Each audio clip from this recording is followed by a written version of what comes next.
Orbit আর orbital direct হচ্ছে যে এমন না যে অরবিট থেকেই পরে অরবিটাল চলে আসে, এরকম ভাবে হয় না। আমরা তো বললাম যে অরবিট এর ছোট ভাই হচ্ছে ভাই সাবশেল, এর ছোট ভাই হচ্ছে ভাই অরবিটাল। তাহলে অরবিট কারা? কে, এল, এম, এন, এরা, মানে এন, এন দিয়ে বোঝানো হয় হচ্ছে অরবিট। ঠিক একই রকমভাবে সাবশেল যদি আমি বলি, সাবশেল কারা বলো তো? এল দিয়ে বোঝানো হয় হচ্ছে subshell, S, P, D, F, এবং এর পরে যদি কোনো একটা প্রস্তাবিত অরবিট হয় বা সাবশেল হয় সেটা হবে হচ্ছে জি।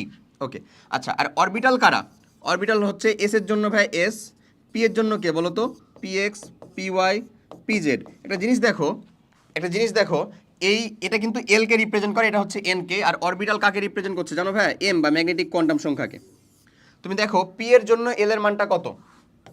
এল এর মান পি এর জন্য 1, এখানে এম এর মানটা কত বলো তো? -1, 0, 1, কয়টা? 3টা না? জয়টা আমার সাবশেল, মানে জয়টা আমার অরবিটাল, তয়টা আমি এম এর মান পাই না? সব সময় পাবোই কিন্তু। হুম, জয়টা আমার অরবিটাল, তয়টা আমি কার মান পাবো? এম এর মান পাবো। That's the thing.